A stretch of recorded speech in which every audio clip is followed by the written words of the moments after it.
ভাই কষ্ট না করলে তো মিষ্টি পাবা না। এই জীবনে কষ্ট না করলে মিষ্টি পাওয়ার সম্ভাবনাই নাই। তোমরা যদি চিন্তা করো যে তুমি যেভাবে নর্মাল প্রসেসে আগাচ্ছ সেই নর্মাল প্রসেসে তুমি সাকসেস পাবা, এরকম না। মনে রাখবা, প্রত্যেকটা সফল ব্যক্তি সফলতা পাওয়ার জন্য একটু ভিন্নধর্মী, তার যে স্বাভাবিক জীবন সেই স্বাভাবিক জীবন থেকে একটু ভিন্নধর্মী জীবনযাপন করেছে।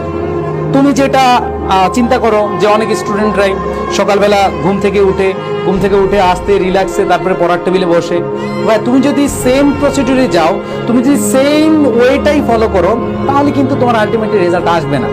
তোমাকে এটা মাথায় রাখতে হবে, যদি তুমি অর্জন কিছু করতে চাও তাহলে তোমাকে অনেক কিছু বর্জন করতে হবে। তোমার একটা অর্জনের জন্য অনেক ভালো লাগার জিনিস, অনেক ভালো লাগার মুহূর্ত তোমাকে বর্জন করতে হবে। তুমি যদি বর্জন না করতে পারো তাহলে তুমি অর্জন করতে পারবা না। সেই লাইনটা ভালোভাবে লিখে রাখা দরকার হয় যে অর্জন করতে হলে অনেক কিছু বর্জন করতে হবে। তুমি যদি একটু বেশি ঘুমাও, সেই বেশি ঘুমটাকে কি করতে হবে?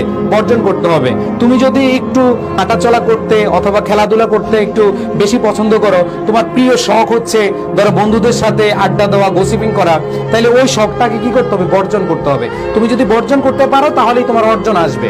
সো এখন থেকে, আজকে থেকে, যেহেতু তোমাদের হাতে ভালো একটা সময় আছে, আমি যে রুটিনটা করে দিয়েছি এই রুটিনটা তোমরা যারা পেইড ব্যাচে আছো ভাইয়া সবাই ম্যানেজ করার চেষ্টা করবা, সবাই মেনটেন করার চেষ্টা করবা। এবং প্রত্যেকের কাছে আমার একটাই চাওয়া থাকবে, তোমরা ন্যূনতম 10টা দিন টার্গেট নাও। 10টা দিন টার্গেট করে এভাবে পড়তে থাকো, তারপরেই কিন্তু তুমি বুঝতে পারবা যে তোমার আসলে ইমপ্রুভমেন্ট কেমন হচ্ছে। আর মনে রাখবা, হাল ছেড়ে দিবা না।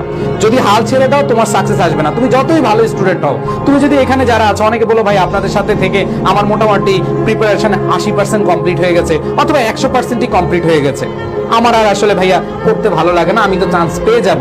আমি তোমাকে বলছি, তুমি যদি মনে করো যে তোমার প্রস্তুতি শেষ, তুমি সবকিছু শেষ করে ফেলছো, হ্যাঁ আমি বলবো হ্যাঁ তোমার প্রস্তুতি শেষ। বাট তোমার কোনো বন্ধু যদি আজকে থেকে শুরু করো পরীক্ষার আগ পর্যন্ত প্রিপারেশনটা নেয়, সেই বন্ধুটাই চান্স পাবে, তুমি চান্স পাবা না। বিকজ এখানে লেগে থাকার বিষয় আছে।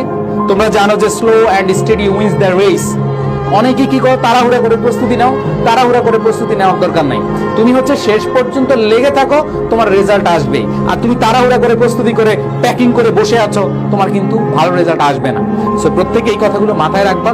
যে রুটিনটা দিয়েছি সেই রুটিনটা ফলো করার চেষ্টা করবা। তোমার অর্জনকে তোমার নিজের করে নিতে হলে তোমাকে অনেক কিছু বর্জন করতে হবে, অনেক ত্যাগ তিতিক্ষা সইতে হবে এবং লেগে থাকতে হবে, তাহলে কিন্তু সফলতা আসবে। এই শেষ মুহূর্তে তোমার সাথে নিজের সাথে জেদ করো, নিজের সাথে জেদ করে তোমার ঘুম থেকে উঠতে পারো নাই, 6টা থেকে ঘুম থেকে উঠতে পারো না, তাহলে চ্যালেঞ্জ নাও, আমি 6টা ঘুম থেকে উঠবো। 1 দিন, 2 দিন, 3 দিন, 5 দিন, 7 দিন, এরকম ভাবে চ্যালেঞ্জ নাও। দেখবা যে তোমার ঘুমই তোমার চোখের সামনেই আসবে না। ওই ভয় পাবেও, ওই নিজেই তাড়িয়ে বেড়াবে, ও তোমার এখানে আসবে না। জাস্ট হচ্ছে তুমি একটা অভ্যাসে পরিণত করো। মানুষ অভ্যাসের দাস। সো সবাই এই জিনিসটা মাথায় রেখে প্রস্তুতি নাও, ইনশাল্লাহ ভালো কিছু হবে। এবং আজকে থেকেই প্রস্তুতি শুরু করবে, এই আশা প্রত্যাশা রাখি তোমাদের কাছ থেকে। এবং তোমরা যেহেতু আমাদের পেইড বেসের অনেক অ্যাটেন্টিভ স্টুডেন্ট রয়েছে, তোমাদের কাছে বলবো যে তোমাদের কাছ থেকে আমরা রেজাল্ট প্রত্যাশা করি। তোমরা অনেক ভালো করবা যদি তোমরা এই সময়গুলোকে কাজে লাগাও, ঠিক আছে?